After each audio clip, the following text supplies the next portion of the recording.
So he's on the system. What I'm saying is this.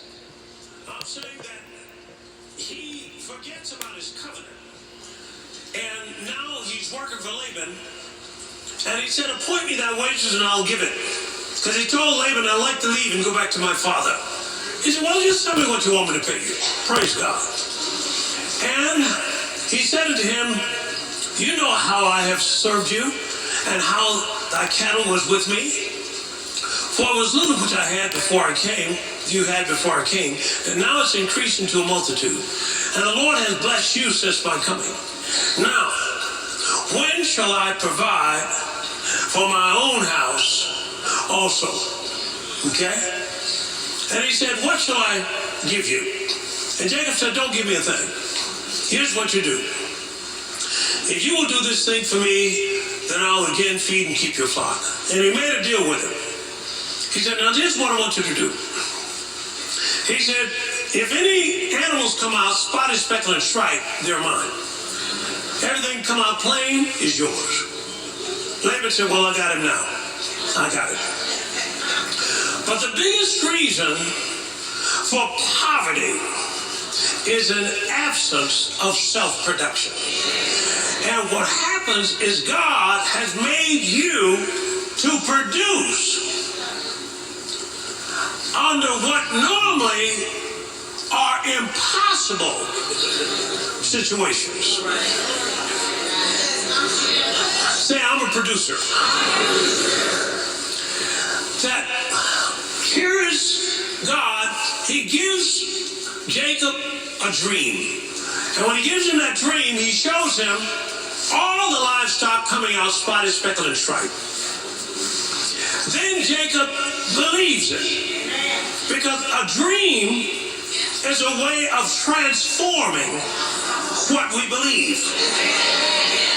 And God said, if you can believe what? All things are possible. So a dream, and that's when Joseph had the dream, look how it transformed him. Now Jacob is having a dream, boom, it transformed him. Next thing you know, he goes and gets some sticks and then carves little places in the bark of the thing, puts the sticks before the watering trough. Every time the beasts would come up with the animals, they'd want to mate. And they'd come out with spotted, speckled, and striped.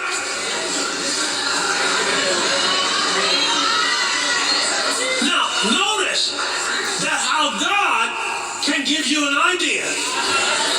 Watch this. And not have you earn wealth, because he'd been doing that for 20 years. Now he's creating wealth. Oh boy.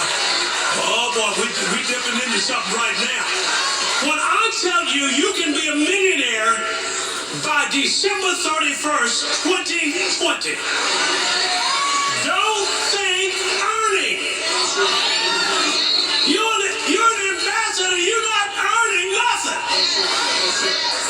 You are a joint heir with the wealthiest commonwealth that's an existence of the universe. Your job is to produce it. Come on now. Your job is to don't tell me what God can't do. Because that's what he's showing you with Jesus. Jesus was showing himself productive. Hey, Jesus, what ran out of wine? He said, no problem. Get some water, fill this up, and so forth. Dip it out, take it to him. Boom, water turned to wine. So, production.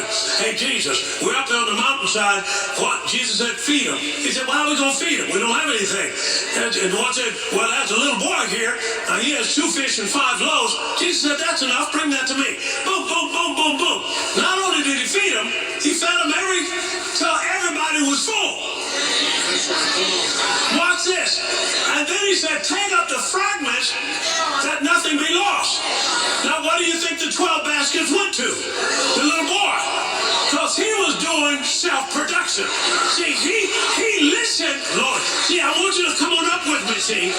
Because the reason why people are hurting, begging, migrating, so forth, is because they're not using the facility of fruitfulness that God has put in every person.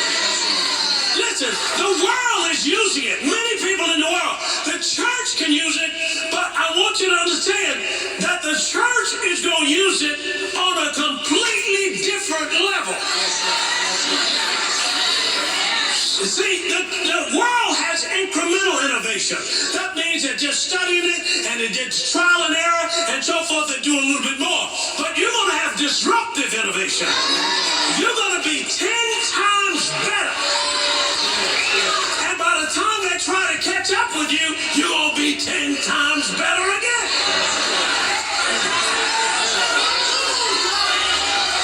We've got a man coming here. That's why I want you to come. His name is Richard Montanez. He's coming. He was a janitor. He was mopping the floor. God gave him an idea. Now he's one of the chief executives at PepsiCo. He don't have all this education. He said, but Pastor, I've spoken at Harvard. I've spoken. Why? Self-production. See, it's not so much of how much sense knowledge you got. It's how much grace knowledge you got. Man, I'm preaching pretty strong now. See, when I tell you that about me, I want you to know I'm just not trying to get you to get money. I'm trying to get you to get in a position where you've got influence. Nobody listens to a poor man. It's in the book. So God can't want you poor. He's got to want you to have some kind of moolah. And it's not how many jobs you got. It's not how much they're paying you, because if you're on the wrong side and you're still leaning on the system of this world, Satan can deceive you every way but Sunday. You get a raise, he'll do something else to snatch that away. Get another raise, he'll do something else to try to snatch that away, because he's a deceiver. The way Jesus caught him is through discernment.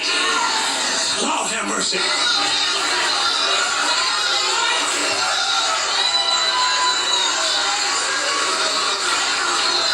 There is a lad here. Notice the disciples didn't catch it because they're carnal as a goat. So they didn't catch that because they're still in the flesh. But Jesus said, that's enough, bring it here. All I need is 2 fish and 5 loaves to get this production center working. And then after they fed everybody, watch this, until they were all filled, so he's eradicating poverty. And then he said, take up the fragments now, that nothing be lost. I'm sure the disciples looked at each other, fragments? Fragments? There are no fragments out there. And then they went out there and took up 12 baskets. So you got to discern the seed and discern your harvest. Some people say, I've been sowing for years and they got nothing. That's because you need to come out of this carnal thinking and sensory-oriented methodology, Lord have mercy. Come on over to discernment. Every time you can't violate the principle of sowing and reaping. You cannot make it not work. That stuff came in and it passed by and you couldn't catch it. But this 2020 is a new vision. You're going to see stuff that you've never seen before. Say amen to that. Woo, I'm preaching hard. No, you're a producer. Say amen. God is not sending you somewhere without what it takes to do what he's called you to do. You're working at that job, thank God, but the biggest reason you're working there is to bless them. See, God got on me about that. He said, son, I'm not giving you a bunch of people so that you can think that's your source. He said, I can meet your needs with 12 folks. I can send you all over the world 1,000,000 times with 12 people. He says, don't be putting no pressure on them. Just teach them.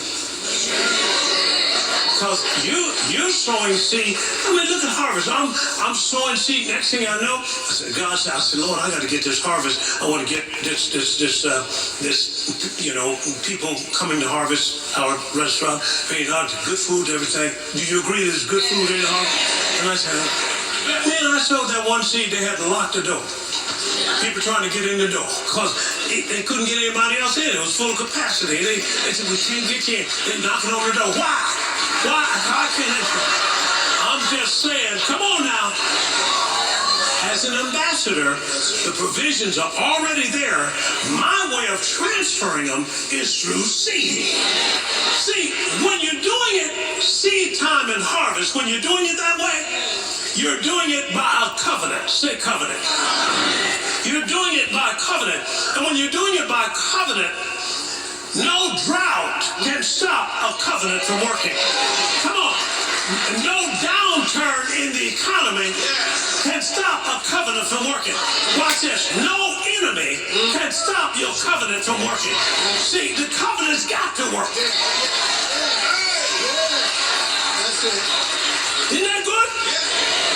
This enemy wants people not to leave his system. And he does it many times by threat. If you tithe, you will go broke. This is what he's telling people in their mind. See, he's telling them that. It's threatening you. See, when you read it in the Bible, and he gives you something else in your thinking, go with the Bible. Go down in your pocketbook and get that money out there. And watch this. Go with radical sowing. That woman didn't have but 2 mites, did it? It didn't say she put it in that bucket. What did it say? She threw it out. See, you got to do that because Satan, look at Moshanda.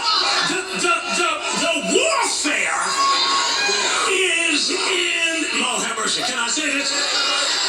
The warfare is in choices. That's where your warfare is going to be. And that enemy got a system here that he's trying to make it so you think you can't get anything except through his system.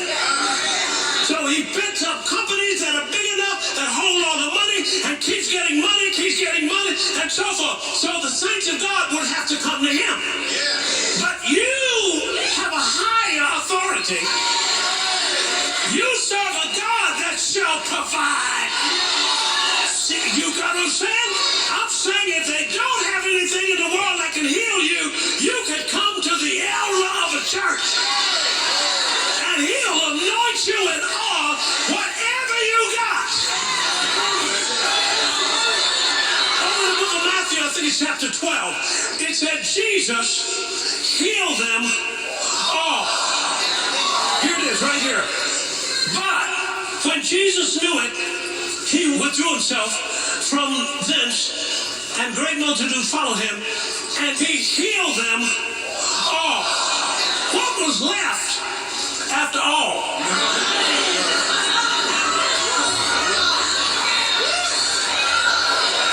This is righteous fruit. See, the enemy wants to sow his fruit. Daniel chapter 1 again. And look at verse 5. And the king appointed them a daily provision of the king's meat and of the wine which he drank, so nourishing them 3 years, that at the end thereof they might stand what? What does it say? Before the king. Keep going, keep going. Now, among these were of the children of Judah, Daniel, Hananiah, Mishael, and Azariah. Got it? Unto whom the princes of the eunuchs gave names, for he gave unto Daniel the name of Belteshazzar, and to Hananiah, Shadrach, to Mishael, Meshach, and to Azariah, Abednego. Now notice, he changed their names, because each one of the names that he changed it to is the worship of a false god. they had was attaching them to the true God. See? And notice what notice what Babylon was after. Babylon was after erasing all traces of the God Jehovah. Satan does not change. See? He is trying to erase all traces of the God of heaven and earth. Take the name or the part of the Pledge of Allegiance under God, take that out. Take the Bibles and prayer out of schools. Now notice what he's after. Erase all trace of God. He is using everything from legislation to socialism to erase all trace of your God. And he's also trying to make it so that you or anybody else won't believe you're a man of God. That's why he said in 2 Chronicles chapter 20, verse 20, he said that believe in the Lord your God, so shall you be established. And if you believe you're what? Prophets, what are you going to do? You're going to prosper. Look at Luke chapter 4, where Jesus stood up and said, the Spirit of the Lord is upon me, because the Lord anointed me to preach the gospel to the poor. He sent me to heal the brokenhearted, preach deliverance to the captive, recover sight to the blind, set at liberty to them that are bruised, and to preach the acceptable year of the Lord. Close the book and set it out. The eyes of all of them in the synagogue were fastened on him. He began to say, this day is this scripture fulfilled in your ear. Then he went on to talk about a woman. He's saying, here's the prophet, and he had to go to a woman outside the covenant to get his needs met. Because the people who should be going to, they wouldn't believe it. And I'm telling you right now, it's amazing how the enemy can try to come in and affect the minds of a lot of the people that I'm preaching to every Sunday. And I get reports, one lady don't go here, listen to it every Sunday, bought an apartment building. Another lady that don't go here in Florida, you Mercedes cash, debt free. I'm saying, wait a second, what's up here? And I'm saying the spirit of familiarity, or the spirit, come on, or an unbelieving spirit that he just preaching. I'm not just preaching. I'm trying to get God back in your life. Because it's very subtle. All of a sudden you eat and you don't say the word of blessing over the food. Or get in a public place and ashamed to say the blessing over the food. I'm telling you, the devil is coming after the church. And what you got to do is get bold. You're going to have to say, wait a minute, Jehovah is God. Jesus is Lord. Say amen. God can make you a millionaire in a month. Woo! What I came out of spirit, God. Because it's not earned, it's created. And if you believe you're a prophet, you will prosper. And oh man. Satan is trying to wipe out all traces of the Bible. Trying to make you see it like a natural in a storybook or whatever have you. Trying to make it wiped out. And there are people that Satan is using that he plants in churches to help unbelief. And I'm telling you, those days, we're about to get wild for Jesus. I mean, on fire, man.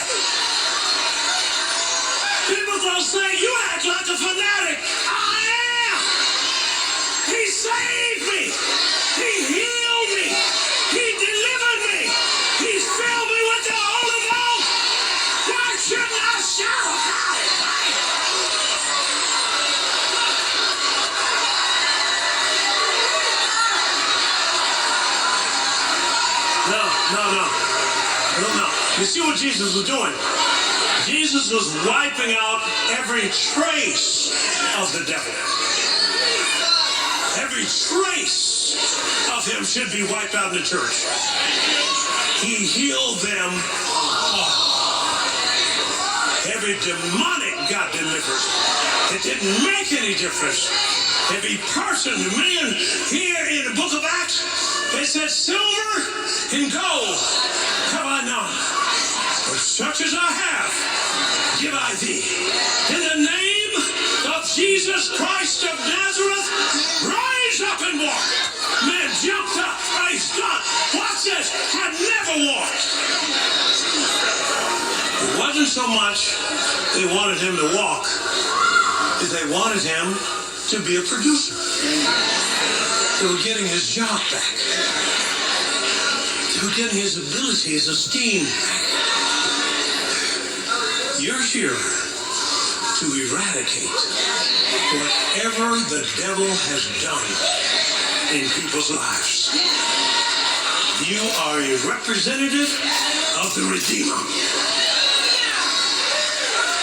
Tell him to come on home.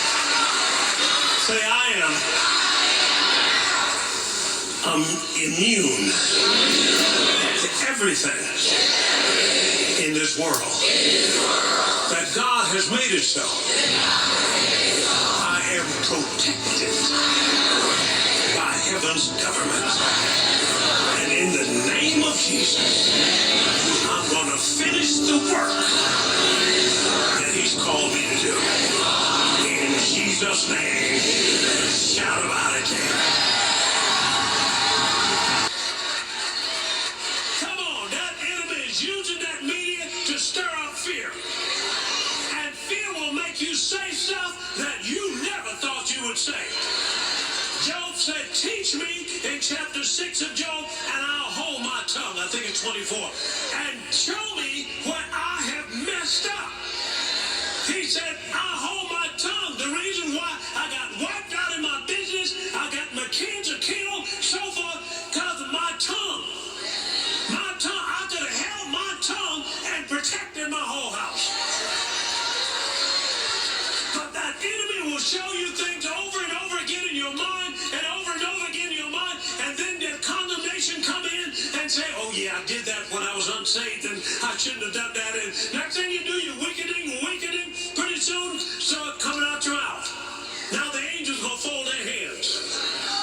Now that's just what Satan wants, because he wants a representative. He wants to hit somebody and say, see there? No, see there, they should have shut their mouth. And I'm telling you, life and death, where? On the power of the tongue.